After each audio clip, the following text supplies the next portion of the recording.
All right, it looks like it is 12:30 on the dot, so we will go ahead and get started. Happy Friday, everyone. Good afternoon. Thank you so much for joining us. If you aren't familiar with Maryland BHIPP, BHIPP stands for Behavioral Health Integration in Pediatric Primary Care. So just a quick overview of who we are. We're a child psychiatry access program, and we really aim to support the capacity of pediatric primary care providers in treating and managing children's behavioral health for children and adolescents. And we do that through a number of ways. One way being through training, such as resilience breaks like today. We also have a Project Echo. We have our free phone consultation warm line. We have some direct telemental health services that are available. And more recently, we opened up our services to emergency department providers as well. As you can see here on the background, we are celebrating our 10-year anniversary of BHIPP, so we're really excited about this. Please feel free to share our hashtag BHIPP-Big10 if you are tweeting about us, for those of you who are on Twitter, Facebook, LinkedIn. Please feel free to use our hashtag if you are wanting to celebrate our anniversary with us. So I'm going to go ahead and just take down my screen here. Stop sharing.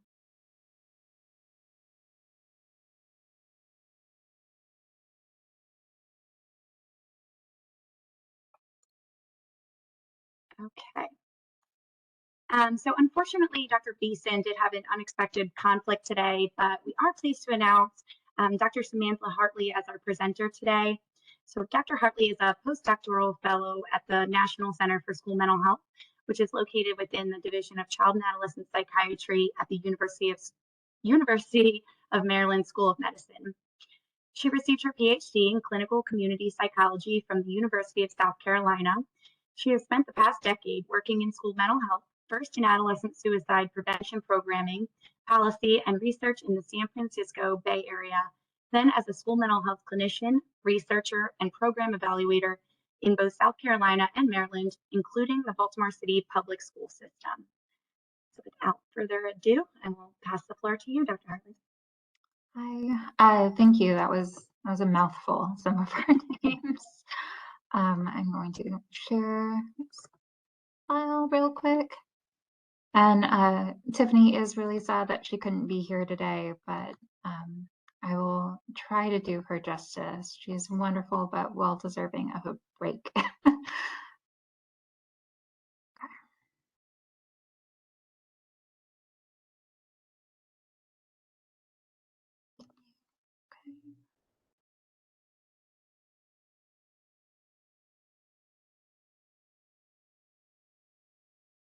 All right, is everything showing up okay? The question that we always ask and really hope is just like, it's fine. Well, good afternoon, everybody. I'm so honored and grateful that those of you who logged on are sharing a lunch hour on a Friday of a 4-day work week with us rather than logging off early. But I'm really excited to talk with you about how we can all support students, families, and schools as schools restart. Now that we're after Labor Day, we're fully in the swing of schools being back in session, and it is quite a transition. So I'm hoping that by talking about how students have been affected and what we can do as primary care providers and also school mental health clinicians, that we could be more proactive in supporting students with the challenges ahead, so that hopefully we can have a really positive and resilient year. Some of the things that we're going to be covering today is the brief look back and kind of coming to the present of what students are dealing with in terms of their behavioral health and what might be affecting them.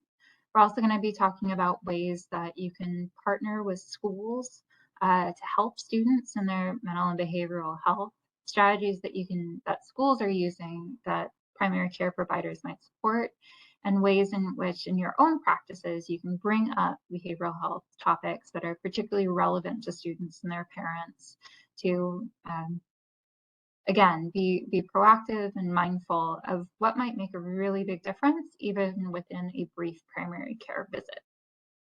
And a shout out to most of the faculty at the center for providing some of the material for these slides. If you're not familiar, the National Center for School Mental Health, which is at the University of Maryland School of Medicine, was established in 1995. Our mission is to strengthen policies and programs in school mental health to improve learning and promote success for America's youth. And this is through a combination of work in research, training, policy, and practice. I originally joined the center 2.5 years ago as a pre-doctoral intern, where I was very embedded in a Baltimore City public high school. I continued that clinical work through the last year. Just a couple of months ago is when I stopped seeing kids. And I do think that that integration of both kind of big picture at a federal or international level to a state level and then kind of local is really important for linking all of those elements that can create big change, both for individual students and their families, the schools, districts, states, and how we approach school mental health, hopefully for all students in the US. So to begin, the first kind of topic is setting the scene for why should we be thinking about behavioral health and not just getting our school supply list together as we enter into mid-September. And it's really being mindful of what we've all experienced in the past couple of years. This is an article from about 1.5 years ago that the Washington Post published, and it was recognizing that even though many students were still this sort of empty black box on Zoom screens, there was a sense that there was this kind of simmering crisis for a lot of our school children around mental health, and that has played out. And I think that as we return to schools, if any of you are going into school buildings, there are fewer immediate signs of the pandemic. It's really not as visible as it used to be. There's fewer people wearing masks. There's fewer announcements about testing deadlines and test kit distribution. But that doesn't mean that students, families, and educators aren't still feeling the impact of the last couple of years. Just because the masks are down doesn't mean that we're still not carrying with us some of the things that we've experienced. And it doesn't mean that those things aren't going to manifest in student and family stress levels, mental health, and kind of behavior. So reminding ourselves that these students have been through a lot. We've been through a lot. Educators have been through a lot. And that's not something that you get over just because a mask mandate is no longer in place. So what I noticed when I was working with students is that a lot of students are dealing with the loss of a caregiver or someone else that was very important in their lives. There was a recent research letter, and by recent I mean I think earlier this week, published by JAMA Pediatric. So they estimated about 250,000 children in the US lost a caregiver to COVID. And that is, I don't believe that's counting loss of grandmothers and grandfathers and uncles and other important people in a student's life. That's just counting caregivers. And I've seen that with students, it can be really challenging to see peers and schools return to something really close to normal when their lives have been so changed. So just important to remember that loss and grief is something that our students are dealing with, and that those things don't resolve on an expected timeline. And when you come across milestones, or you come across anniversaries which may be unknown to schools or to pediatricians, it can really affect a student's behavior and their mental health. So it's important to ask those questions when someone is suddenly reporting that they're very irritable, or they're getting angry, or they're feeling especially disconnected from everyone around them. The last couple of years have also not been a particularly peaceful time in the nation's politics. We've become really keenly aware of a lot of race-based inequities, and there's been a lot of conversation around that. Many of our students in Maryland see this in their day-to-day lives. And even if the conversation in Maryland isn't always full of dehumanizing and hateful rhetoric, students are often aware of what's being posted online or what's being said in other states. And they're seeing that if it's controversial to talk about bias in institutions or crumbling infrastructure in their communities or not others, or the way that we talk about community violence, that it's a source of stress for them. It's a source of feeling that not everything is secure, not everything is caring or optimistic. It's something they carry with them in their context that I think is important to recognize. And the last kind of big element that I wanted to bring up is that when we returned to schools last year in person, that also meant that we had a return to a lot of students experiencing school shooting drills. And I think with the close of the school year being marked by the Uvalde tragedy, that was a really heartbreaking reminder that schools aren't always a safe place to be for our students. And again, it doesn't mean that it's a daily threat. It doesn't mean it's a certainty of something that's going to happen. It is something that students are aware of, and that stress and anxiety compounded with COVID, compounded with kind of the rhetoric that we see day to day, compounded with poverty, is something that is weighing on them. It's contributing to their allostatic load, and we know how important that is in affecting our ability to engage in school, as well as our mental health. So we expected there to be mental health challenges, and we are seeing, in fact, in the data that mental health challenges are rising. Emergency department visits were up. Parents were reporting that child's mental health is worse compared to before the pandemic. And that's consistent with what we've seen before with other pandemics and large-scale community crises. It's natural for depression, anxiety, stigma, and shaming to go up. We're seeing it's natural for there to be long-term impacts on behavioral health and academic functioning. It doesn't mean that we're powerless to do anything, but it is important to know that these things do have an impact, and that the response that we need to provide should be both on the individual level and universally to all students, as it's a shared experience, even if we have different responses. Amongst adolescents, they're reporting more disconnection from their peers and adults. Many of us know just how supportive and protective it can be to be connected to others, and that was something that the pandemic eliminated for many. We're also seeing a lot of students report increases in sleep loss due to worry and anxiety, or just a disruption in schedule. They're feeling unhappy and depressed. They're feeling like they're under constant strain, and they're losing confidence because the return to in person, all of a sudden, I think we lost a lot of our social skills. Small talk became challenging. We were used to existing in pajamas and having full control of our environment. Suddenly not having that anymore has been a difficult transition for many. And we're all experiencing some of these growing pains when we're in person. And the impact is not just being felt by students when we're considering schools. Educator mental health and well-being has also suffered quite a lot. I think with the return to school, there was a lot of coverage of educator shortages in many of our school districts, superintendents and principals struggling to just get teachers into classrooms. And I think that was the manifestation of a problem that's been going on for quite some time and just met an inflection point of unsustainability. So before the pandemic, teachers were pretty stressed out, and they were reporting poor mental health more days than not in a month. After the pandemic, we've seen that a lot of teachers have retired early or reconsidered whether or not they can continue teaching. They're reporting a lot of job stress.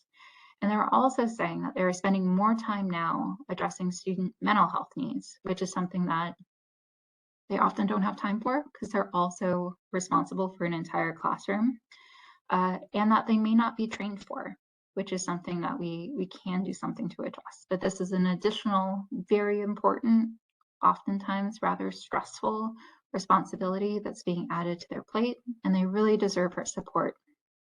And I think they deserve our support, not just because they're teachers, and teachers are very important, but as people that went into our professions because we care about kids. We need to recognize that teacher stress impacts student stress. When you're working with little ones, you often have a lot of psychoeducation with the parents about how parent stress can affect children, but teacher stress can affect kids too. So when teachers are stressed out, kids don't do as well, and they're affected even on a biological level by having higher cortisol levels when their teachers are very stressed. So teachers deserve better mental health for themselves, but if we care about kids, we also need to do something to make sure their teachers are doing okay. So if we're thinking about what are these behavioral health challenges and how might we categorize them apart from the stats, I think it's important to consider, that students now, as compared to before COVID, are experiencing a lot of anxiety, fear, and stress. It's coming from a lot of sources, but it is certainly something to keep in mind that these are fears around uncertainty, fears around unknowns, worry about the safety of themselves and others. And they're also potentially bringing with them a lot of traumatic experiences from during the pandemic when they were out of the sight of schools to their current experience in schools now.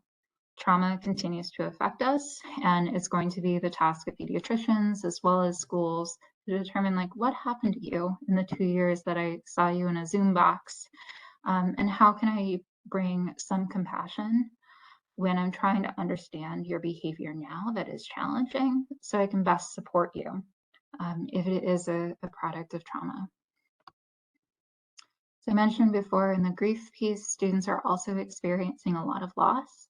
Sometimes this can be a loss of resources or food and housing insecurity, which has been compounded by inflation. Other times it can be what we think of as typical loss of people that they love that they have or are no longer here because of COVID. We can also grieve expectations that haven't been met. Students and staff probably missed out on a lot of really important rituals and transitions. I know that for students that were planning on graduating from high school and going to college in the past 2 years, that reality has looked so different from that for them than what they may have expected. And it's okay and important to grieve the things that we hoped for our lives, that we had every expectation of looking forward to and experiencing, and that's taken away through no fault of our own.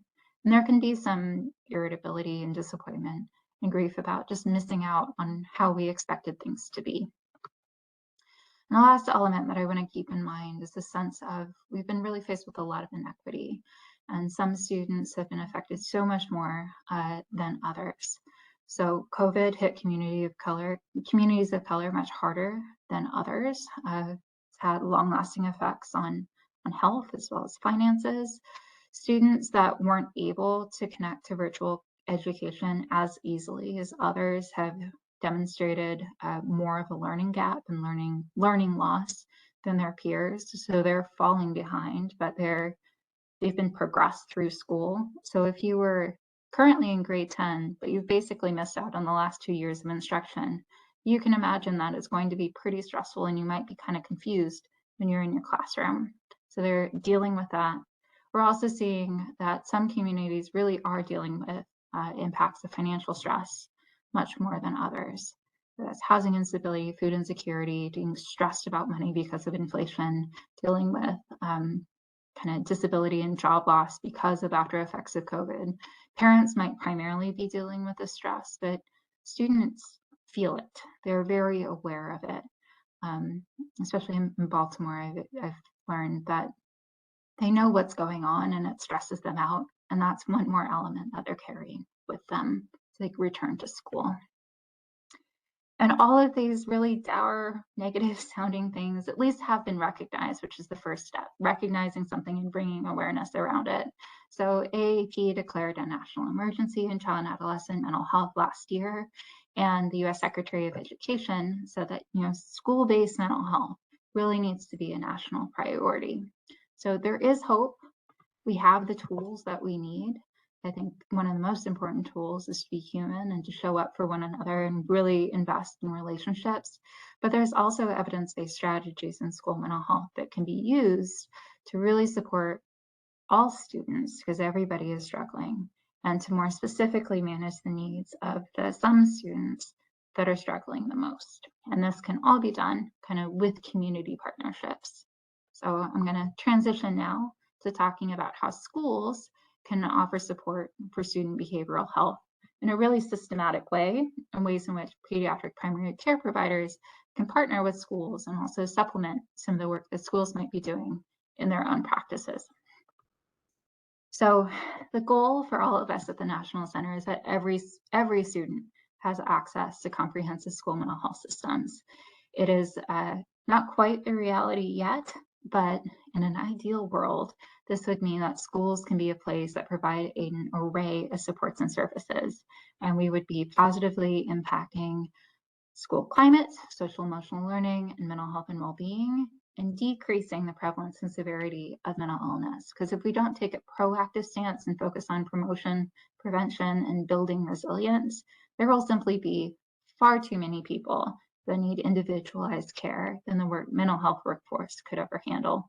And nobody wants to experience the distress if they can avoid it, of depression or anxiety, eating disorder, if we can get ahead of it at the beginning. So you might hear, if you work with schools, that they do MTSS. And MTSS just stands for multi-tiered systems of support. It's a public health framework that shapes the sorts of services that schools provide. It's based on this foundation of professional development and support for a really healthy school workforce. Again, seems like we're falling a little short there with the teacher stress, but we can be hopeful. And also this family, school, and community partnerships to make sure that everybody is together and on the same team, promoting student well-being, connection to services when necessary. There's universal services at what we call the tier 1 level, and that's really around promotion and prevention. These are things that every student in the school is going to be experiencing and benefiting from. And then you also have tier 2 services just above that, which is more for students who might be showing early signs of mental health concerns or at risk because of behaviors. So those might be slightly more individualized or in a group. Not everybody receives them, but it's not quite individual therapy. And then above that, at tier 3, you have targeted interventions for students that are really in need of individualized care for serious concerns or concerns that impact daily functioning. So we're going from universal to just some students to more intensive services for even fewer. And when schools are partnering with community providers, you might be thinking, okay, what's my role here? We see that community providers are best set up to provide these really resource-intensive individualized services. So this might be a referral for counseling. It could also be a referral for groups in tier 2. But schools, for the most part, are really emphasizing that universal service level. So things that they can do for all students or trainings that they can provide to all teachers and staff to make sure that everybody knows how they can access help, they know when to access help, and that they're building protective factors and strengths in their students through programs like SEL. So we'll go into what are some of those things that are happening at tier 1 next. Those universal strategies, and these might be things that you hear are happening at schools. I want you to just know about them so you can say, oh, okay, well, if this is happening at this school, one of my patients might be receiving it or might be exposed to it. We have efforts around positive school climate. You have culturally responsive practices and policies, as well as trauma responsive practices and policies. We have efforts at staff wellness, since all of this is resting on a foundation of healthy staff. We have social emotional learning programs, we have crisis preparedness, and we have mental health literacy for school staff, and particularly students when they get into middle school and high school levels. And a lot of the universal strategies are addressing this kind of truism that all kids need certain things. And we're doing our best to provide these in a school environment, feeling understood, protected, safe, to know how they feel and to feel capable of doing the things that they need to do. SEL has kind of become a buzzword within schools, especially in the last 2 years. But really high quality SEL is focused on developing these core competencies, which if every child had these, we would be so much better off. I mean, imagine if students were self-aware, knew how to manage their own feelings and behaviors, were aware of other people, had healthy relationship skills, and could make good decisions. Not all students know how to do these things, and often they're not explicitly taught. And so SEL, or quality SEL, is really getting into this reality that these are foundational elements for being a human and coexisting with other people. We teach them how to read, we teach them how to do math. Why don't we teach them how to be human? So quality SEL is building these core competencies, which are buffering against some of the trials and tribulations of just being a child today. And when everybody receives them, we can really buffer against some stresses, which if students didn't have these competencies might become more severe. Another element in universal Tier 1 interventions would be adult gatekeeper training. So this is getting at promoting mental health literacy amongst adults, letting them know what are signs and symptoms of distress in children, and how should you approach them if you are concerned. Having a trusted adult is a big protective factor for students, and making sure that if a student gets up the courage to tell somebody that they're not okay, that is a positive interaction that makes them feel supported, heard, and connects them to more intensive resources if necessary. So youth mental health first aid training has had a big push in Maryland. And if you hear that there are offers of, get trained in youth mental health first aid, recommend that parents do this, that teachers do this, that schools engage in it, because it can be very powerful in teaching adults that listening can be massive for students. They don't always need to be told what to do or what the correct choice is. Really, in a moment of distress, something that they can do to calm down is just feel heard. Schools at Tier 1 are also engaging in some screening. It's something that we recommend. Not all schools do it. But within the SHAPE system, which will be shared a little bit later, there are a lot of tools for screening because we can't address issues if we don't know what our students are facing. And screening can be an excellent tool for figuring out on a broad level that goes beyond the put a thumbs up, put a thumbs down, be kind of like a I'm okay today. How are our students doing, and what sort of targeted programming at Tier 2 or Tier 3 should we be providing, because our students are reporting more than the average number of trauma symptoms or anxiety symptoms or depressive symptoms. You can make data-informed decisions about where to put specific resources if you know what the needs are, and screening is a great resource for that. And it's also possible to screen for strengths. I think it is a fabulous idea to understand, what are the strengths that we can build on in our school. It's something that as a program evaluator, I'd love to be able to report out on what schools are doing well and what students have to draw from, not just the problems. That kind of goes away from overly pathologizing issues and making things seem horrible like I did earlier in this presentation. So having schools screen for strengths, also an excellent idea, and it's generally more palatable to schools than just doing a depression screener.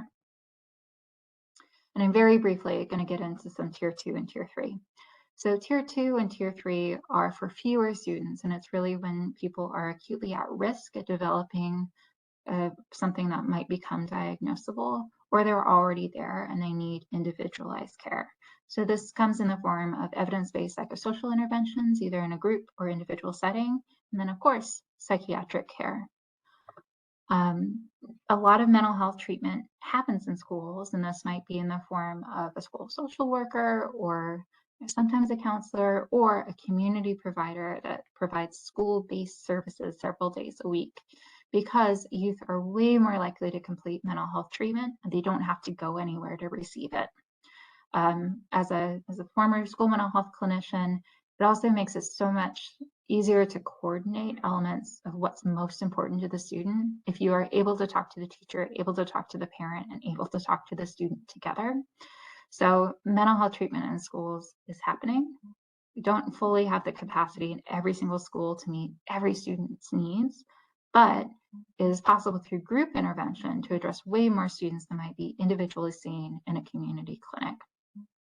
So CBETS is one such group intervention that has been developed for schools in addressing trauma. There's a younger version called Bounce Back that schools can also deliver for elementary school students. And Trails is a website with curriculum that have been developed for CBT and mindfulness groups. They have resources at all different grade levels for anxiety, depression, some elements of trauma, and also just like skill-based segments that are CBT-based around coping, which I think is a fabulous resource that you could recommend to any school-based provider that says, a lot of my kids are super anxious, a lot of them are dealing with depression. I don't have time to see them all. What would you recommend I do? This is an evidence-based curriculum that they can draw from, and I've had great responses from students in learning some of the skills and engaging in some of the psychoeducation material from this source. And it's also free, which is always a benefit in schools. All right, now what can you do as providers? There's some universal things that can be done, and then there's some recommendations that I'm going to make for patient-specific supports. So universally, it's really important that whenever possible to support teachers. As we talked about, teacher stress impacts students, just like parent stress impacts students. I'm sure that many of you have talked to parents about receiving their own mental health care or working on their coping skills because you see the impact it's having on their kids. We also need to support teachers whenever possible. Being available for consultation on things like how to identify behavioral health concerns, conduct screening, or triage students to appropriate levels of care. I found that a lot of times when folks aren't very aware of what mental health service like treatments mean, they may blindly refer to individual care all the time. It's like everybody needs therapy or everybody needs meds. And we know that that's not the case. So providing some information on what different levels of care are available and what people can expect from them and when you should recommend each may be very valuable in making sure that you don't get a massive number of referrals from a school for kids that make all of the effort with their parents of coming to your office and you see them and you're like, man, you don't need to be here. I'm sorry you went through all of that, but you know, you're doing pretty good. We just need these brief skills that we can buff up on. Some schools love to have ask a doctor sessions if parents have concerns about meds or development and aren't able to get in with a regular pediatrician. Offering to do that can create the identity of you as a really valuable member of the community. If you have a list of mental health providers, whether therapists or psychiatrists, sharing that with schools can be really valuable to them. They may have a list of providers that they refer to and are aware of, but it's generally not enough to meet the needs of students that pop up and need external referrals throughout the school year. And then something that you don't have to create yourselves, but is available online are quick guides with indicators of mental health difficulties, like what is anxiety, what is depression, what are signs of trauma, how schools might potentially screen students, and then information on how to access services. So schools don't have this already, working with them to figure out if you have this insurance, who can you contact, what does the process look like for receiving care? If you're interested in just more information and having a more complete picture of what are schools doing to address school mental health, these are some questions that I would recommend you ask. Figuring out what resources and supports are they offering students? Do they have an SEL program? If so, what does it look like? Are there other opportunities to engage students around well-being and mental health? In older middle school and high school, are there school clubs that students can join as sources of strength, the program at their school?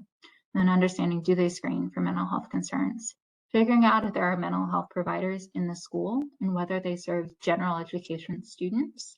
Schools are required to provide services for students that qualify through special education, but not all students do. And so if there is a school psychologist or a school social worker at a school, it doesn't necessarily mean that any student would be able to access their services. And being clear on that is really important, as well as if they do have this opportunity for services that are school-based, how would students and families access them? Is there a particular referral process? Is there somebody that they need to contact? Does a teacher or staff member need to make the referral? How can it be accessed? And then if there isn't school-based capacity, do they have providers that they recommend or work with in the past that you could also give to your clients?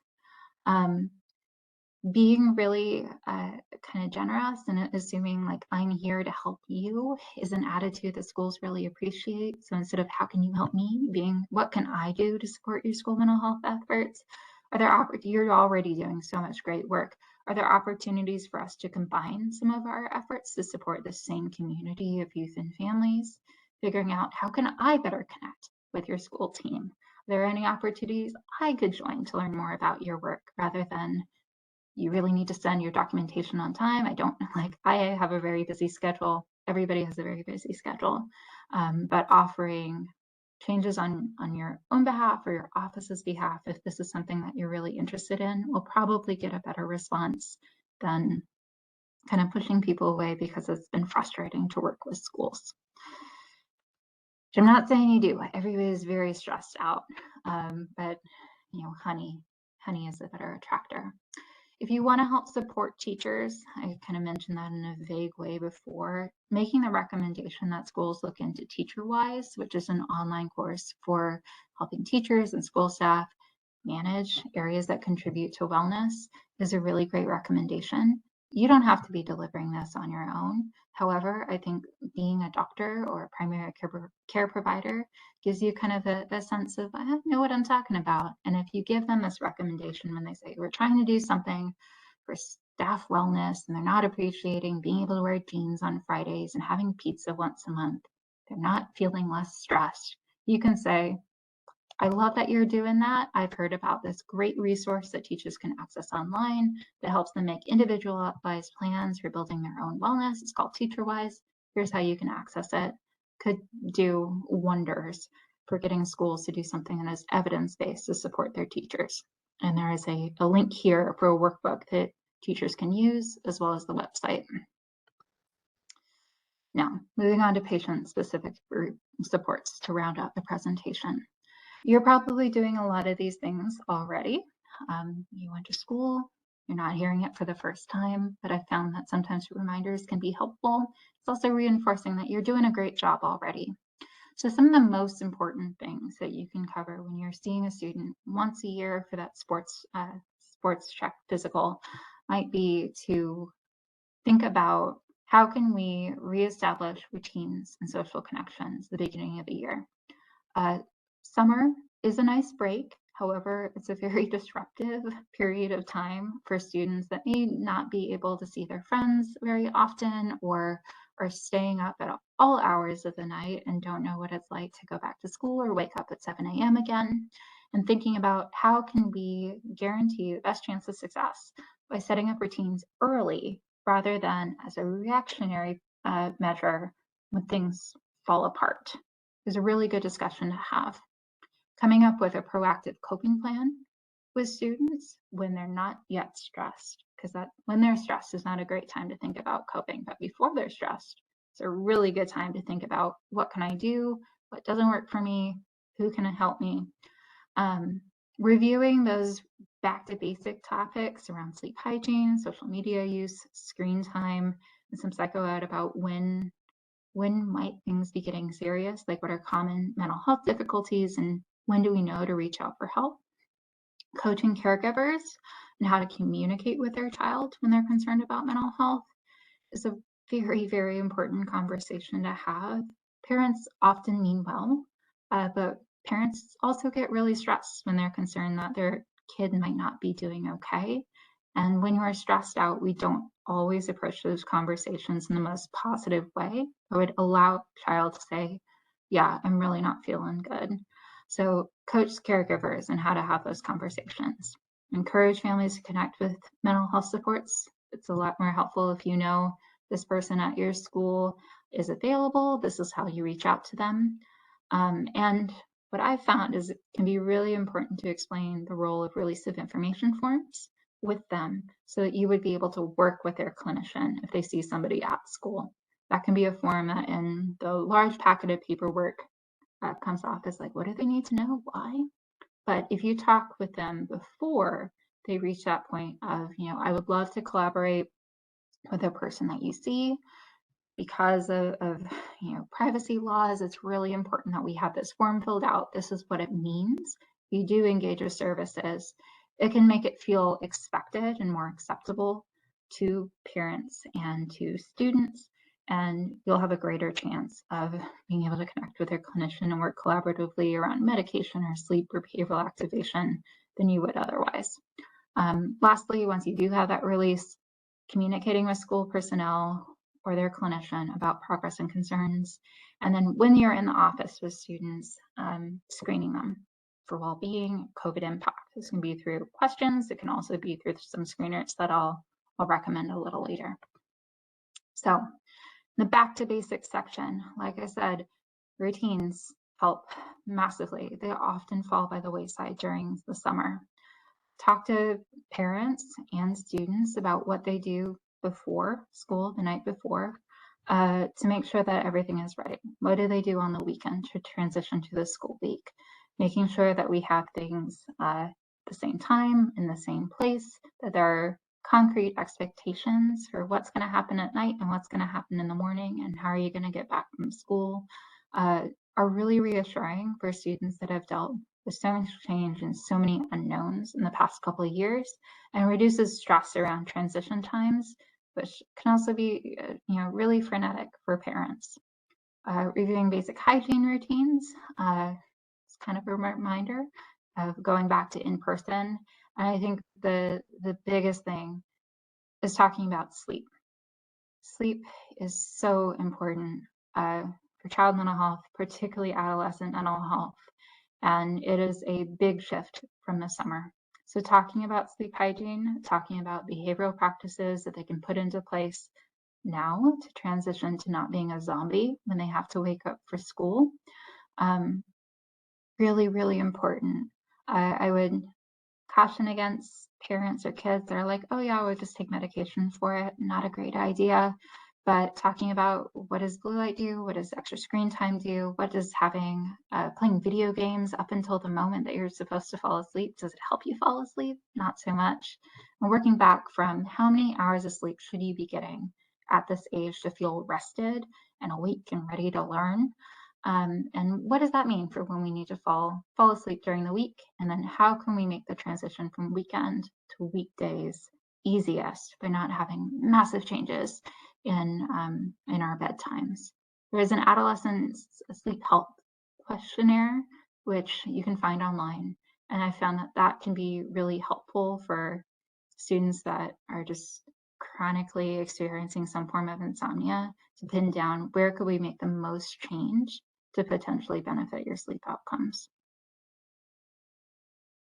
Proactive coping plan, as I said, like when you're in a moment of distress, not the best time to think about coping, but before the school year begins, asking students to write down their personal answers to these questions, can be in their phone, and keeping it there for when they need it is a really good exercise, because they may not refer it back to that note, but at least they've thought of it, and they've thought of some of the common traps that adolescents and teens often fall into.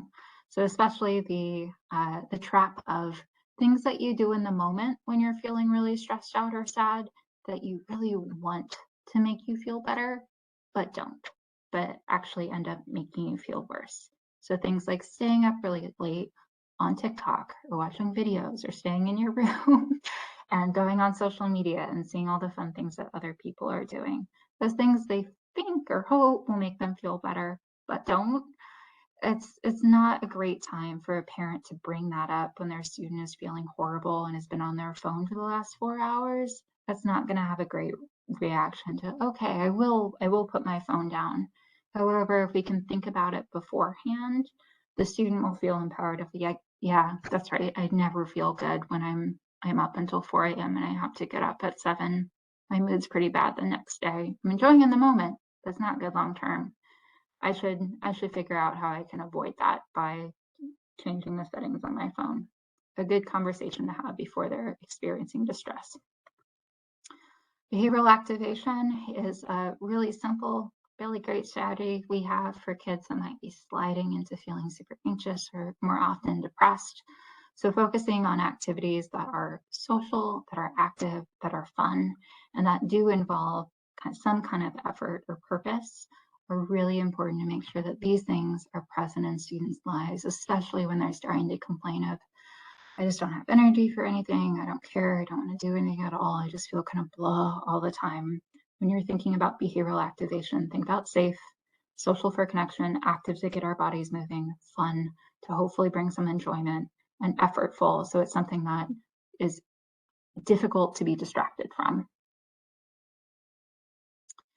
When you're giving psychoeducation, I think it's important to normalize that everybody experiences sadness and irritability and difficulty with sleep sometimes, but it's what is the demarcation between that temporary feeling or emotional state and something that we need to become concerned about.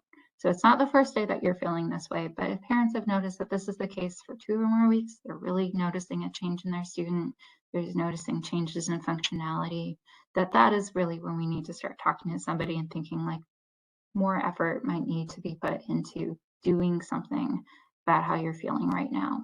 I don't want to pathologize everybody. I think that is something that's happened on social media a lot, of everybody claiming that I'm depressed right now, or I'm anxious right now, or I'm traumatized right now. And I think a lot of adolescents have internalized that everybody has depression, anxiety, and PTSD, and it's not the case. It doesn't minimize their temporary experience of these feelings. But I think having a conversation about when do we need to take more action is great. Coping skills should always be used, but I want to warn parents against automatically jumping to my child needs a therapist if they say I'm having a bad day. And that includes going over what are warning signs for depression and what are warning signs for anxiety.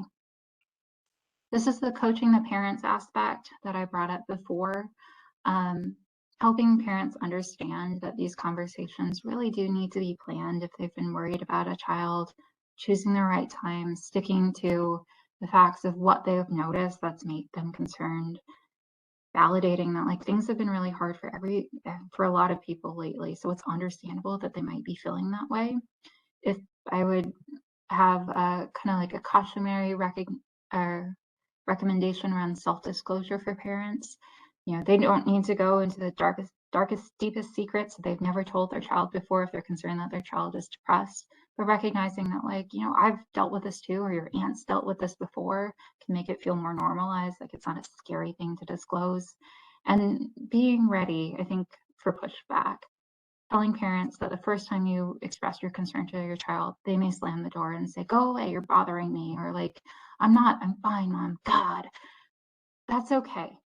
At least the child knows that my parent is looking out for me. Even if I don't want to talk to them about this right now, they are willing to bring it up. So it is somebody that I could talk to. And I think parents, you know, it's an anxious time for parents if they're worried about their kids. So showing them a way that might lead them to a better outcome in having that conversation while expecting that, you know, pushback's really normal. It doesn't mean you have to stop trying, you can never ask your kid about that again. It just means that like they weren't ready right then, but they know that you are somebody who can talk about this topic is really, really important. And then these are some questions that you can ask parents in a sort of screening method of how COVID's affected them, how the return to school seems for them and their child. These are some screeners that can be incorporated into visits. They're usually general checklists related to behavior, anxiety, some kind of behavior acting out, strengths and difficulties, and obviously a depression screener for adolescents. This is a starter of just indicating, you know, normal thing for everybody to fill out. And then if you get elevated answers, it would be having a conversation and addressing concerns in a really human, compassionate way, using some of these common skills that are present within pediatric care. You don't have to provide therapy in pediatrics. You don't if you're not set up for that, but just having a brief intervention that provides recognition of what might be going on, information about that concern, and some quick things that parents and children can do as a next step can be a very powerful opening for improvement or for getting them to connect with services that are set up for providing individual treatment. And that's it. I'm done. So I'm going to leave this slide up. Schoolmentalhealth.org is the website for the National Center for School Mental Health, and the shatesystem.com is a resource hub for if you are interested in learning more about comprehensive school mental health services, interventions at various tiers, screening, psychoeducation, those quick guides. All of that is available on the SHAPE system, and of course our Facebook and Twitter. All right. Thank you, Dr. Hartley, for a wonderful presentation. Looks like we have about 10 minutes left, so I'm going to go ahead and open it up for some Q&A. So please feel free to send any questions in the chat. Just a reminder to select everyone. I did get one question, Dr. Hartley, that was asking about strategies for improving communication and just kind of overall collaboration between um, the school system and primary care providers. Yeah, I think I would be curious of like who's been contacted before. I think it's important to figure out who is the individual or individuals at this school that when they get an email or a phone call from me will be, oh, this is relevant to my job and we will be able to work together. So principals, incredibly busy, very difficult to get a hold of. Assistant principals, also the case. Reaching out to a school psychologist, if that's listed, can be a really good endpoint, or a school nurse is also a really great point of entry at a school. The counseling department at a school will probably take your call, but may not know exactly what to do with you, since often they deal more with schedules and graduation and planning. And I would also recommend reaching out to whoever's in charge of parent engagement, or a PTA. If there is some sort of community in schools coordinator at the school that you're trying to reach out to, they are always incredibly invested in trying to get people from the community into the school offering services in one manner or another.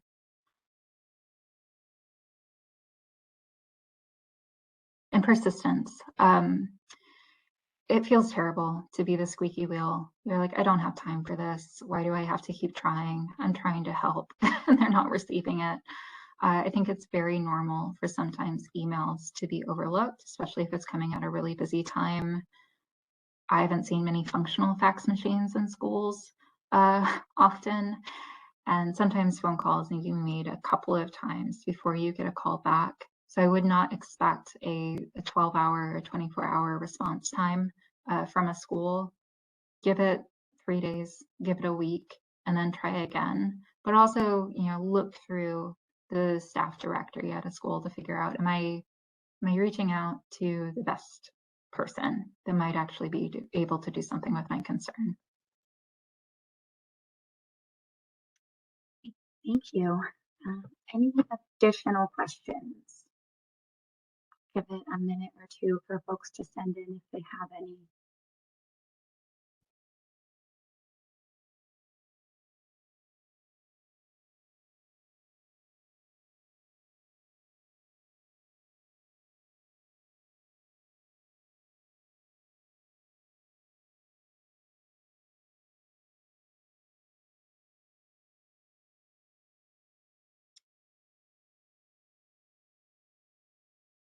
I will say, as pediatricians, I think that one of the most powerful things that you can do as your patients become adolescents is to not forget about their parents.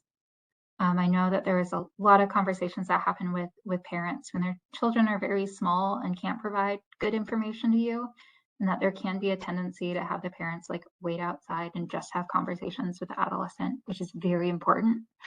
But parents often feel pretty lost when their kids start becoming their own people.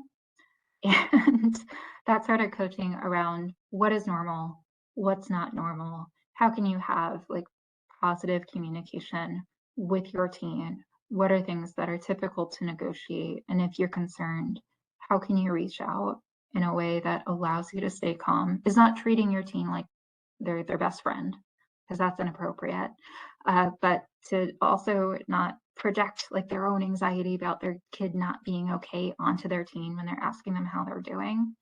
A lot of times the teens that I talked to felt relief in speaking to a psychologist, because they're like, yeah, you're not going to freak out. Like, I brought something up to my parent and they freaked out, and then I was like, oh, okay, I can never talk to you about this again. And they shut up, and parents become very frustrated and also really anxious because they know that something's wrong. So helping parents kind of be open and like, hey, I love you. I'm a little concerned about you because like you used to act this way all the time and now you're just in your room and we never talk. And it's one thing if that's just what you want to do right now, but I also know like it's been super stressful lately. If you're feeling like you're not yourself, or something happened with your friends, or you're just really worried, I don't want you to feel alone. And I may not have all the answers, but like I care about you so much that I want to make sure that you get the help that you need. And I'm not going to freak out if you say something. Like, we'll deal with it together. That's not always an instinctive response for parents when they're feeling stressed out, but getting coached on that kind of communication can make a world of difference for their adolescents. If you're just doing that sort of general psychoed about increased rates of anxiety and depression in teens and what that might look like and what parents can do to help, the coaching part around communication is very, very impactful.